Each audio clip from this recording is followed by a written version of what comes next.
Girls, wake up! Your house is on fire! Huh? What? You see, I told you it was funnier when I did it to you. Yes. Hilarious. What's the matter? Have a rough night? Overdid it on the soporific. Why do I feel like I've had this conversation before? I'm just glad you're in the mood to converse again. Seriously, you took so much of that snake oil last night, I was starting to think you wanted me quiet for good. That was the idea. Come now, you don't really mean that. Believe me, I do. I know it's not easy, but there's really no need. Not easy. Bill, I've been hearing your voice since you died. You don't shut up unless I take that accursed medicine. I'd say that qualifies as a bit more than not easy. Yeah, well, how do you think I feel? You think I enjoy being trapped here, listening to you whine about how hard your life's become? You at least still have yours. If you're just as miserable, why don't you just go away and leave me in peace? Believe me, I wish I knew how. But the bottom fact is, you're stuck with me. So you can either keep living this way and ruin your life even more than you already have, or you can do as I've told you and try to figure out a way to let me move on.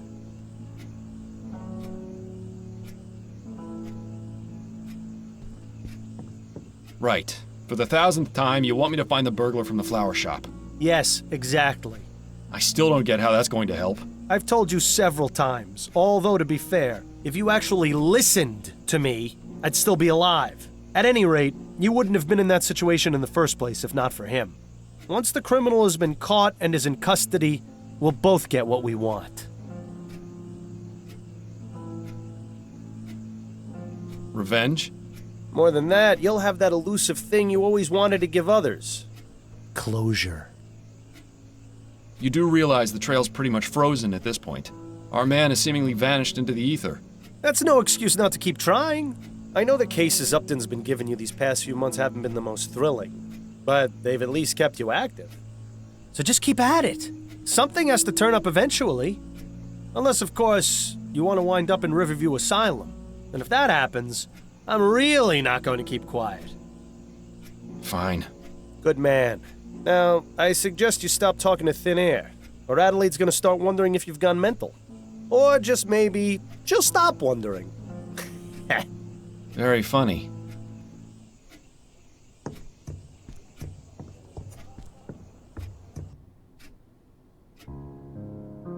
Well, look who's awake. Ready to rejoin the living? Very much so. You were talking in your sleep again. Did I say anything interesting? Do you ever? You have to admit, she's got you there. How are you feeling? A touch groggy. I think I took a bit too much of the soporific last night. That's what I thought. When you went for your after-lunch nap, you'd barely gotten breakfast down. I saved you some bread and cheese if you're hungry. Thank you, but I haven't got much of an appetite. You really should regulate your doses more carefully, love. I'm sure dull senses and an empty stomach aren't much help to your work. By the way, a message arrived via courier for you this morning. I put it on the table along with today's newspaper. Thank you, dear.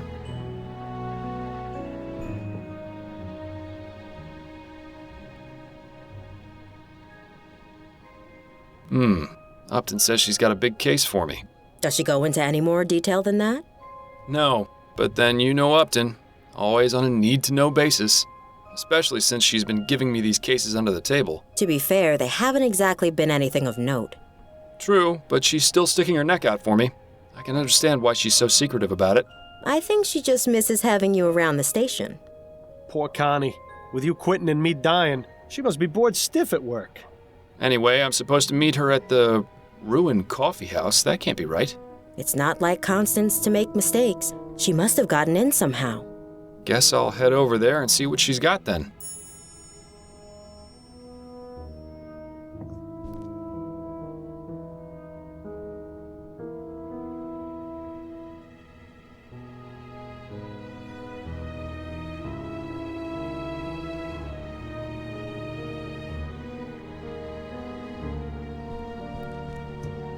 Addie? Yes, dear? How's work going? You have any appointments today? Yes, one this evening. It's been a bit slow lately, but pretty soon it'll be debutante ball season, and all the Gascon grand dames will need their hair done. You sure I can't convince you to let me give you a little trim? You've been looking awfully scruffy lately.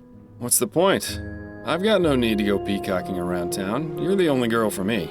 I like it when you're clean cut. It brings out your eyes. The way my eyes have been looking lately, I think it's best to keep them hidden. How are you? It feels as though we haven't seen much of each other these past few days. I've been fine.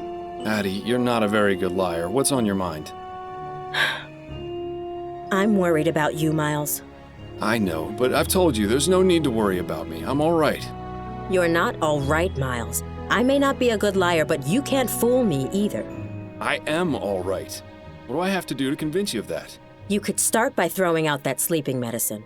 It's turned you into a different person.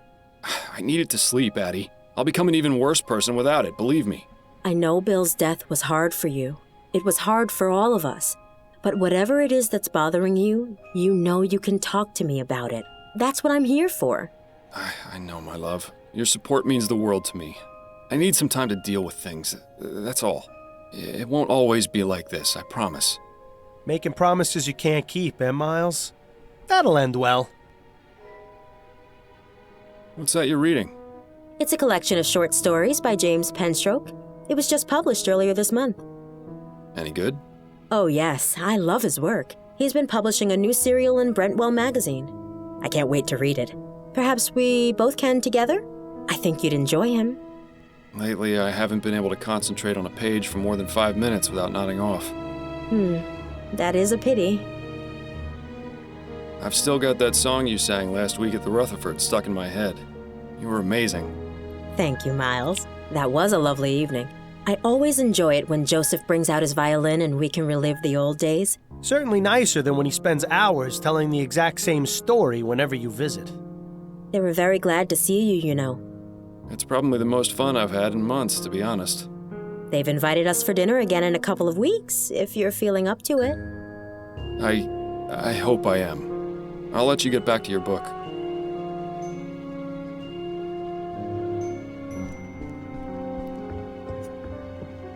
Enjoy your reading. I'll be back soon. I wish you'd let me fix your hair before you go out like that. It'll be fine.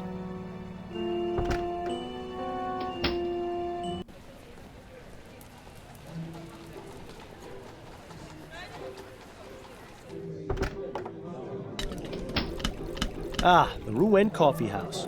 Worst Java in Lamplight City, but there's no better place to overhear all the rumors and gossip in town. Just make sure you don't get too close to the other patrons. Discretion was never your forte.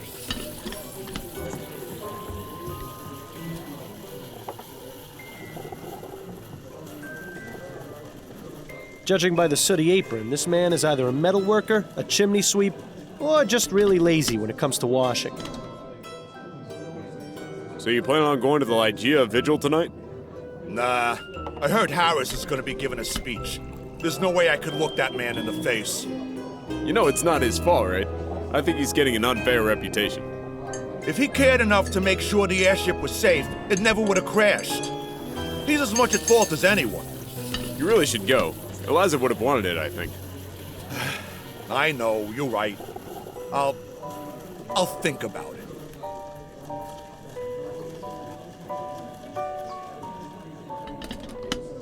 How are things at the steel mill? Oh, you know. Same old, same old. Have they bought in any of the new automated machines? Not yet, but the boss has been talking about it. Some of the boys have been talking, and they ain't happy about the idea. Well, you didn't hear this from me, but I heard the Redites are gonna be making some moves very soon. The Redites? I thought they was just a story. Oh no, they's real all right. But this ain't the place to be talking about them. Forget I said anything.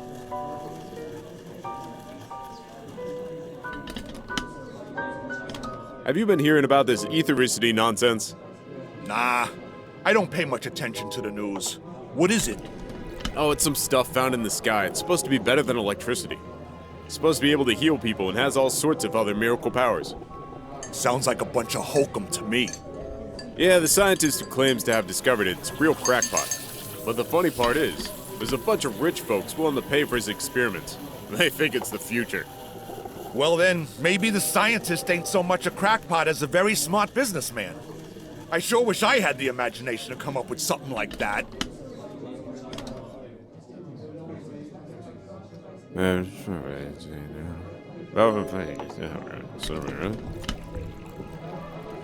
If it isn't my old friend, up to no good. Hello, Fordham. It's good to see you. How did you get them to let you in here? It's rather simple, really. The owner and I have an understanding. He pretends women are allowed in coffee houses, and I don't report his unsavory business practices to Chief Snelling. Sounds like a good deal. What sort of unsavory business practices are we talking about? Oh, we haven't got time to get into that now. But take some advice. Don't order anything that isn't water. I got your message. What's going on? It's time for you to join the big boys again, Fordham. Your days of finding lost cats are over. So stop teasing me and tell me what it is already. Do you know Madame Laura Dupre? Laura Dupre? She's one of those Gascon Grand Dames, isn't she? That's right. I'm surprised you've heard of her. I didn't think you cared about those types of people. I don't, but Adelaide has several of them as clients. She gets paid to pretend to care about their lives, and I get to hear the sordid details. Madame Dupre died the day before yesterday. Her funeral was held this morning. My condolences. But halfway through the service, the mourners heard a loud knocking coming from inside her coffin. She wasn't dead? Apparently not. Nearly interred alive, although her doctor swears she had no pulse. Dupre's son Andrew was quick to suspect foul play. He accused a man named Albert Martin, and the police arrested him. So where do I come in? Sounds like the case has already been solved. I strongly suspect that Martin is innocent, especially considering the talk of him having used black magic on Dupre. The police feel they have enough evidence to convict, so they're not bothering to investigate any further. You're going to look into it and see if I'm right, then find the person who was really behind this. Has Madame Dupre recovered from her ordeal? I'm afraid not. Apparently she's been catatonic since they pulled her out of the coffin. How unfortunate. If you'd like to question Mr. Martin, he's being held at the Bow Street Jail. Or you could take a look around his house. It's at 451 Compton Street in Worcester. And the Dupre home? That's at Emmeline and Comtesse, right across from the old Angeline convent.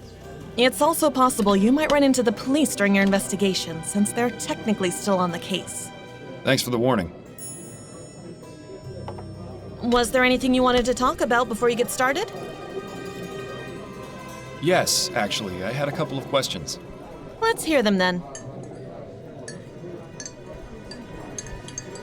I wanted to go over the case with you. Okay, what have you got? What do you know about Madame Dupre? Only what I've read about her in the paper.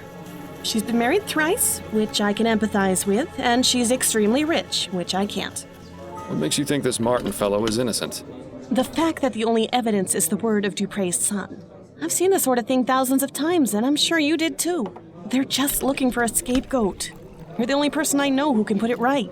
Upton's intentions are noble, but she has to realize this is just a drop in the ocean. That's enough about the case for now. Okay. How are things going with you? Work is hectic as usual, and I'm spending my day off in here. But considering my home life is still a shambles, maybe this is the best place to be. I'm truly sorry about that. Don't be ridiculous. If it hadn't been for you, I'd still be chained to that philandering bastard. It hasn't been easy, but I'm much better off this way. Trust me. Anyway, work gives me something to focus on. I'm sure you can relate to that. Yes, and I'm grateful to you for getting me these case leads. I know you're taking a risk to do it. It's the least I can do. How about you? How's Adelaide? She's fine, although things between us could be improved, if I'm being honest. The less said about it right now, the better, I think. I'm sorry to hear that. You can talk to me about it if you need to, although I'm probably not the best person to ask for relationship advice. Don't suppose there have been any developments regarding Bill's murder? Unfortunately not. The department hasn't exactly been focusing on that case as a priority. The general attitude is that it was an accident. Bill died an honorable death in the line of duty. Would have been nice if they bothered saying that at the funeral.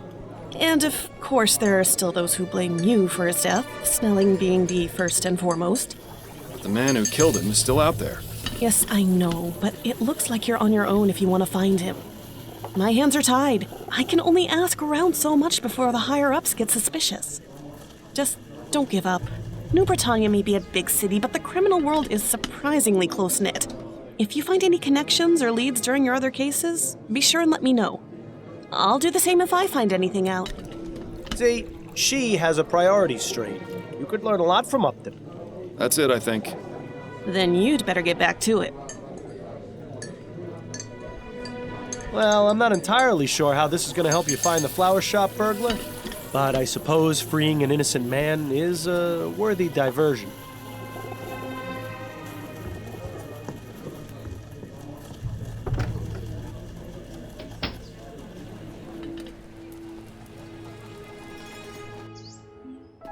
You are aware this is private property, sir? Yes, I'm Miles Fordham, private investigator. I'm looking into the incident involving Madame Dupre. I assume this is she? You assume correctly, Mr. Fordham. My apologies, but I thought the police had already made an arrest. That's right, but there's still some doubt as to the man's guilt. May I ask your name, sir? I am Dr. Fellows, Madame Dupre's private physician. I'm afraid she is in no state to be answering questions at present. Are any other members of the family home? Her son, Mr. Montgomery, is in the entrance hall. I had to give him a mild sedative to settle his nerves, but he should be all right to converse. Then if you don't mind, I'll have a look around.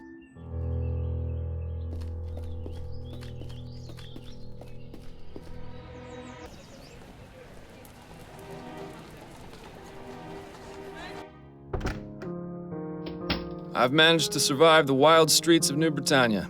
Seeing you come home always puts a smile on my face. So what's this big case Upton's got you on? Another missing pet? If only. A Gascon Grand Dame was attacked and almost interred alive. You mean Madame Dupre?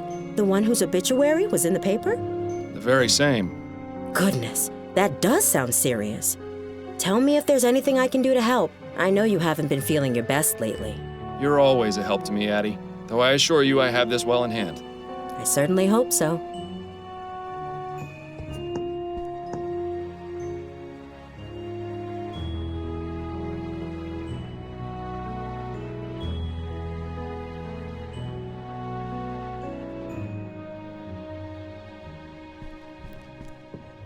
Addie? Yes, dear? Do you know anything about Madame Dupre? I've read that the Dupreys are one of the few wealthy families that exclusively employ real people to serve. Rather commendable, don't you think? Yes. It makes it even more baffling why she was attacked. Have you heard any gossip from your clients? Anything about who might have wanted to harm her? Nothing. She's held in the highest regard by the other Grand Dames. If she had actually died, I'd have expected them to petition her canonization. I'll let you get back to your book.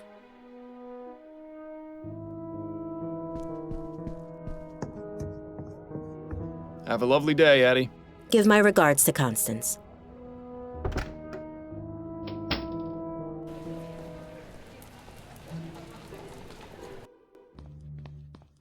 Fordham? Is that you? You look like something a cat spat up. Hello, Giles. It's lovely to see you too. What brings you round the jail? I thought you'd quit being a detective. I'm looking to speak with Mr. Albert Martin. Oh, I see. Well, that's him in the first cell there. I'd say what needs saying as quick as you can, though. He's headed for the gallows in the morning. What? Already?